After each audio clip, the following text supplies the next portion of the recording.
Hey everyone, Ben Dearman, bendearman.net, KDR Fitness. Today I'm going to talk to you about big toe and calf. So the last video I showed you how to stretch your calf and your hip flex at the same time. With this video I'm going to show you a different way to stretch your calf, and I'm going to show you a way that you can help get the motion back in your big toe. So if you've ever done a posterior lunge or a forward lunge, right? So it's just a big step forward. What we find is that a lot of members that come in, they end up having to rotate their foot to the outside. So it doesn't really matter if you can't see up top, but basically what that means is that when somebody takes a step forward, instead of coming straight down like this, they'll end up rotating their foot like that.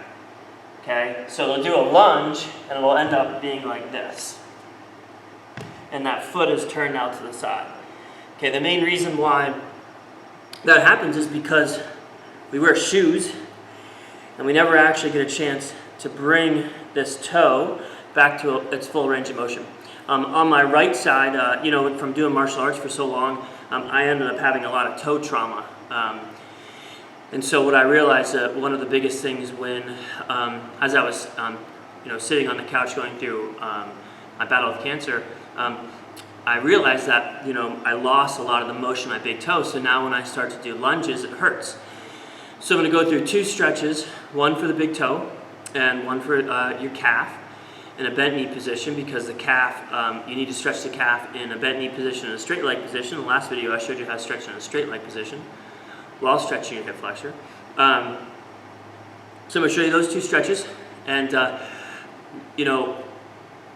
well, I'll stop it there and I'll save the rest of the stuff for a better video next time. So here's the two stretches. So first stretch, big toe. Okay? So you're going to get into basically a kind of a kneeling position, right?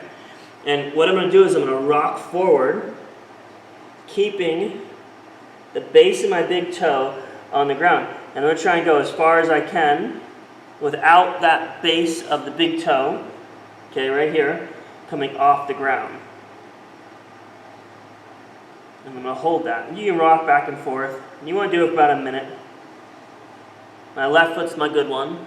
My right foot, not so much. And I'll do that one facing you. Okay, so I'm here. So I rock forward. I'm going to try and keep my knees straight ahead. I'm going to try and go as far forward as I can without this big bone, big joint, coming off the ground. Right, so there's the big toe stretch. Okay, here's the calf stretch. Looks very similar to the big toe stretch. I'm going to start in this position, okay, and all I'm going to do is I'm going to rock forward. And what I want is I want my heel to just come off the ground, okay? So my weight's resting on top of my knee. I'm using the whole weight of my body to try and stretch this calf, this Achilles tendon. I want my heel just off the ground, just a little tiny bit, right? And if I want, I can actually move my knee around, which really intensifies the stretch.